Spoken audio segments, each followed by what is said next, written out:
depuis plusieurs années, le stress l'envahit à chaque fois qu'il fait ses devoirs. Que ressent-il exactement ?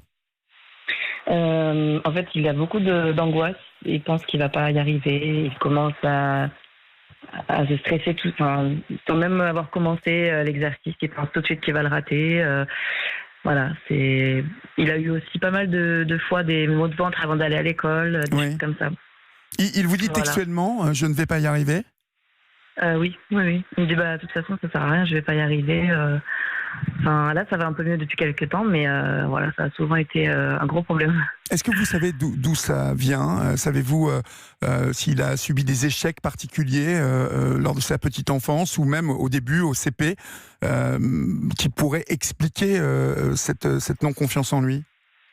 Oui, en fait, en maternelle déjà, disons qu'il avait un petit peu de retard sur certains trucs par rapport à d'autres élèves. Oui. Et c'est vrai que la maîtresse était peut-être un peu beaucoup stressée par rapport à ça. Donc, je ne sais pas si c'est ce qu'elle a transmis ou si c'est parce que lui, il s'est senti déjà différent et un peu en retard. Mais disons qu'on a commencé à voir qu'il avait des troubles de l'attention peut-être un petit peu. Oui. Après là, il a vu une psychologue scolaire qui a dit que c'était pas forcément des troubles de l'attention, mais qu'il y avait quand même effectivement un manque de concentration qu'il fallait voir au niveau neurologique s'il n'y avait pas quelque chose. Mais du coup, c'est surtout son manque de concentration qui a fait qu'il a eu du retard, il a eu des soucis, des choses qui font qu'il n'était pas un peu comme les autres, il n'était pas au même niveau. Mmh.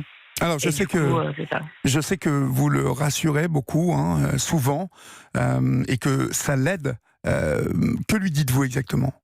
Voilà, moi du coup je lui dis que c'est pas grave s'il va pas y arriver, enfin s'il pense ne pas y arriver, et même s'il y arrive pas, c'est pas grave en fait, puisque ça fait partie de l'apprentissage, Oui. qu'il n'est pas censé tout savoir, que là on est en train d'apprendre, on n'est pas en train de vouloir tout de suite tout réussir, et que de toute façon même s'il ne réussit pas, il y a d'autres choses qui réussissent très bien, et donc je le valorise dès qu'il réussit des choses en fait, surtout. Vous dites. Donc, par exemple, il connaît beaucoup les animaux. Enfin, Oui. voilà, il connaît beaucoup de choses sur les animaux.